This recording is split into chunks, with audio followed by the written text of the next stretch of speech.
We're going to go put rivet holes on the front and the back now, okay? We're going to do the exact same thing again. So I need to go to the bottom of it. I can see the bottom right there. Okay. Now remember, I got to say 3 inches away. Well, 3.25 inches because we want a little bit of extra space, right? So let's go up here to the top. Let's sketch on this. So this is going to be a repeat of what we did before. So hopefully this goes pretty easy. We're going to do our sketch of our 4 circles. Okay. I'm going to dimension my circle again. And our circle is 0.191. We're going to make all these circles the same, equal. We're going to do that by selecting our first one and then our second one, first one and then our third one, first one and then our fourth one. I'm going to show my constraint again, and you see all these equal signs. Notice if I roll over the top of them, it's showing you exactly where that relationship is, and it's highlighting it in yellow. That is spiffy. Okay. Now I'm going to do these vertical alignments, this one to this one, this one to this one. I'm going to do my horizontal alignments, this one to this one, this one to this one. All right, I got my square. I'm going to hit escape so I'm not using any tool on the top. And again, if I roll over this, it shows me that constraint in the 2 entities that have a relationship. Super useful. I cannot tell you how useful this is. Okay, if you do much CADing at all, this is super important to know. Okay, you roll over that and you can see where the relationship exists. Knowing these constraints, pro tip, I mean, make sure you know how to do this. Okay, we're going to do our distances again. So I'm going to dimension. I'm going to go from this one to this one. 0.409. We're going to go from, I'm going to do this one to this one. Doesn't really matter which one I do. 0.624. Okay. That creates my pattern. And now I know that I don't want to be from here to here. I need this to be 3.25 inches. It's got, oops, now it went off my page. I got to zoom out. There we go. Zoom out and I'll bring it back in a little bit. Okay, but notice my circles aren't black yet, so it still doesn't know exactly where they go. I got to do it from here to the sidewall is 0.2. Okay, now they turn black. Now I have dimensioned everything so that Onshape knows exactly where those are.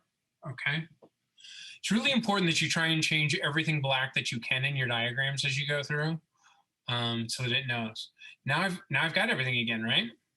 Got all my dimensions, got it all set up. Now it's a matter of doing that pattern again. Now here's what I'm going to do before I get totally started doing that. Another little pro tip. I know that it needs to be no further than 3¼ inches down here, right?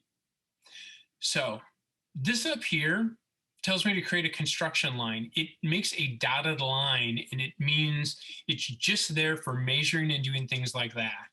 Now you can make a construction out of anything over here. So I could click a circle. I could click a line. In this particular case, I just want a line down here. So I'm going to go down here at the bottom. I'm going to draw a line across here from one side to the other. And then I'm going to dimension it from here to here as 3.25. Okay. I want to visually see where this is showing up. Okay. That way I can do my little test here and get in all my, get in my pattern just perfectly. Okay. Boy, and these numbers just get in the way when they get blown up. Okay. All right, I want those 4 little dots right there. Let me just move in on these again. We're going to do the repeating pattern thing again. linear pattern, okay? And we're going to choose our 4 entities, our 4 circles. Again, we don't want it out to the right, so we just want this one time. And up here, it went to the top. I want it to go down, and I want it to be more than once.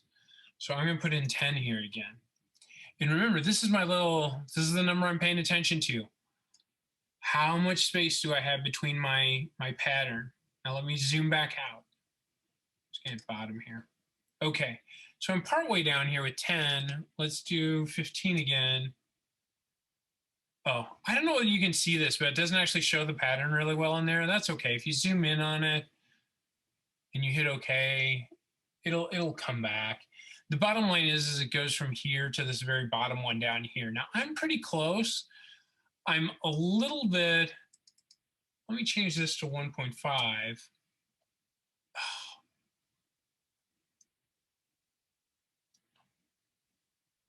Darn it, I gotta do that over.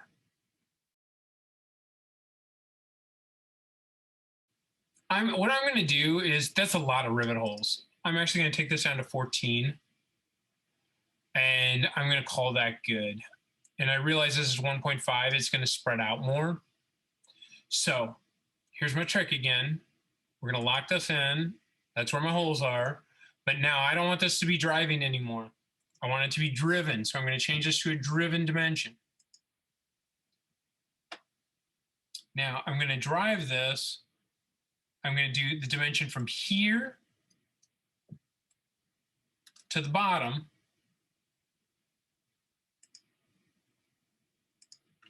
.25. Okay. Now I could have also done the dimension from my line that I drew to my circle and just set it to 0. Okay. I could have done that as well. I just decided to make the pattern 3.25 and that's it. Okay. Now my amount between the pattern is 1.70, which is perfect, right? I'm right between 1.5 inches and 2 inches apart from my pattern. Okay. So let's finish this up here. I'm going to go ahead and name this rivet holes. Okay. And you can be more descriptive. You can say rivet holes for belly pan. I don't care. You know, it's just so that you can keep track of it. I typically don't name my extrudes. I just name my sketches. That's, again, it's something that I've kind of learned is helpful. Okay, so we have faces of rivet holes. If it didn't show up there, you click on it to make sure that it's there. Okay. We're going to remove, I forgot to click on that first. Remove rivet holes. We're going to do it up to face. And I'm going to zoom in again on this face and select it. Okay. So there are my holes. They only go across that, go in that side of the bar. And we should be good. Okay, so that is the bottom. Go around to my top.